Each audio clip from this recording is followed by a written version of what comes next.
Hi, welcome everybody. I'm Jay Finkelstein. I'm a transactional partner at DLA Piper, where I practice full-time. I'm also a member of the adjunct faculties at Stanford, Berkeley, Georgetown, and American, where I teach international business negotiations. It is a collaborative class, and we're talking here today about collaboration to produce the practice-aware lawyer. I am using the word practice-aware, not practice-ready, and I want to talk about the power of combining faculty knowledge on doctrine with the knowledge available from the practicing bar to supplement teaching.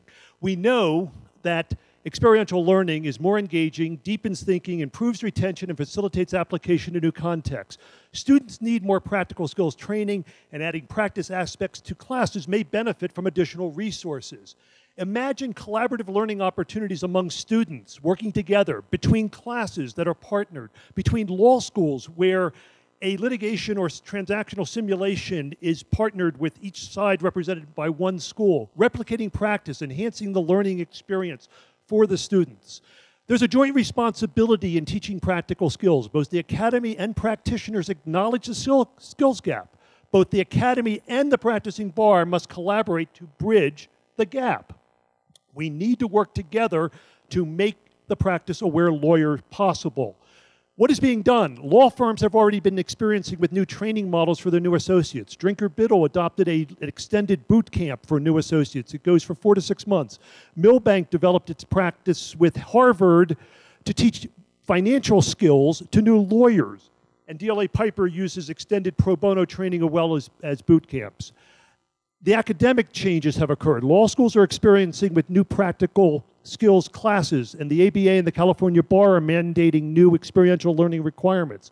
Students are thriving in the revised instructional environments. For collaborative teaching, I like to focus on 2 types. Horizontal, students working in teams, paired classes, paired schools, doctrine and practice working together to mold the practice-aware lawyer. The other form of collaborative education is vertical. Faculty working with practitioners, designing integrated approaches to classes, merging doctrinal and practical instruction, problem solving to enliven doctrine and anchor learning, and bringing the practice and the academy closer together, working together to bridge the skills gap. There's some great examples that are currently emerging. Cardozo is offering new skills-based courses taught jointly by faculty members and adjuncts practicing lawyers. Yale is melding the techniques of practitioners with the academic analysis and theoretical thought ascribed to scholars. The Columbia Deals course, a long-standing course taught by both faculty and practitioners. My international business negotiation class represents both vertical and horizontal. Conceived by a full-time faculty member, I joined to provide practice components.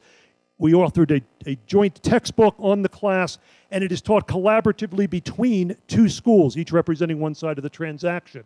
There are vertical challenges, of course. A good practitioner doesn't mean they will make a good teacher. They need both time and ability to teach and a roadmap to facilitate transition and to be integrated with the academy. And not every faculty member pairs well with a practitioner. They need to be interested in innovative pedagogy and willing to design new materials for classes.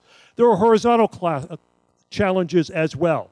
Working with 2 schools, you have dual adoption issues, coordinating 2 curriculums, working with 2 or more instructors, adjustments for semester and quarter schedules, working across multiple time zones, dealing with sporadic idiosyncrasies of technology.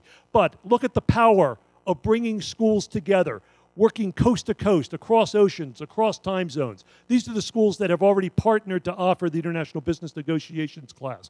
There are over 20 schools that are partnering to offer the course. Every issue of horizontal challenge has been conquered. Let's see what it looks like. These are screenshots of the negotiation between University of Dundee in Scotland and Georgetown University. They meet for 3-hour sessions 5 times during the semester. And I should also point out that all the students are linked by an interactive G-chat on each side. This is Berkeley and Stanford. In the top slides, excuse me, they are meeting face-to-face in Stanford to conduct a negotiation. Again, 15 hours, 5 3-hour sessions to negotiate. In the lower slide, they're using telepresence, the highest definition video conferencing available.